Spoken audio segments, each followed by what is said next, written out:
Good afternoon, evening, morning, wherever you are in the world right now. This is Kelly, Tiny Wise Mama, on TikTok and on Instagram, because I'll probably post this here too on all my social media channels. And I wanted to share thoughts to go into the weekend. This was part of an Oracle deck card that I chose. It was a friend's deck, so I don't even know which one it was, and it's just a small sentence that jumped out at me that resonated, that I wrote in my journal. So my apologies that I can't share that deck with you, because otherwise I would. And I wanted to share because, like I said, it resonated, and it's something that I've really been letting it sink deep in to myself, and so I'll share this with you now.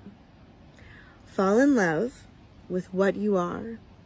Become not the victim of others' own projected shame, but become the love necessary for the shame of the world to heal. Take a deep breath and pause. Let that sink in. And I'll read it one more time.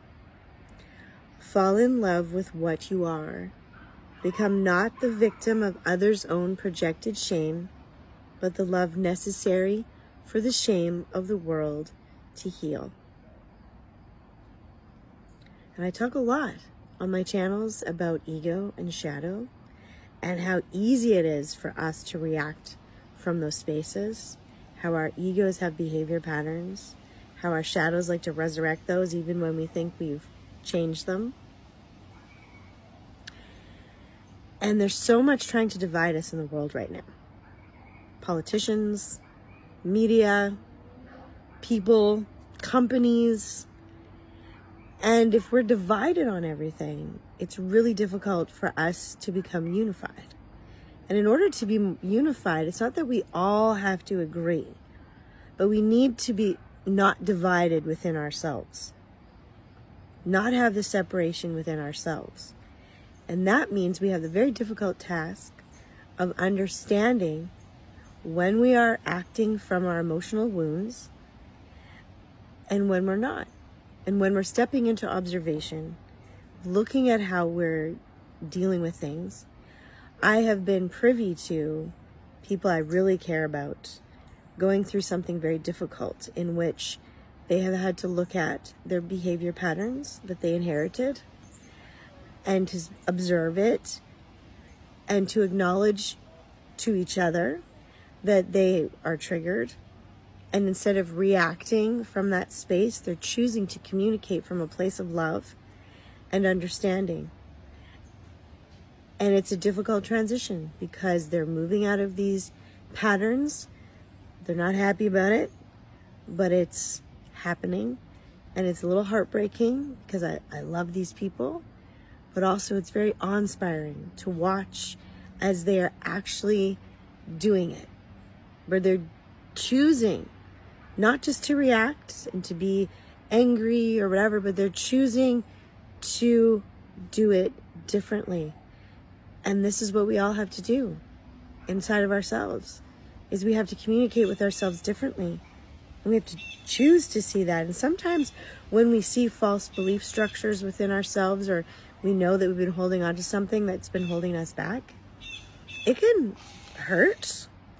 It can feel really difficult to be in that place. And it feels like an ego death or a dark night of the soul. You may have heard those terms. And that's a tough place to be, because we are dismantling pieces of ourselves so that we can become even more whole. And shadow cannot handle the truth of the light. It's hard. Shadow doesn't want to. This is why you need to discipline yourself to tame your shadow so that it can withstand the light of truth. Because the light of truth is just what it is. So it's very difficult sometimes to be faced with the truth that we're holding on to something that's actually hurting us, and to release it and let it go. And I teach classes on this, and I talk to people about it all the time. So you know, it's very awe-inspiring to watch other people that's not me or my partner that are doing this too. So I wanted to leave you with those thoughts for the weekend. I appreciate everyone who checks out my channel, everyone who follows, everybody who likes the video, even watches part of it. I appreciate you very much, and I send much love to all of you for this wonderful weekend. Have a great day.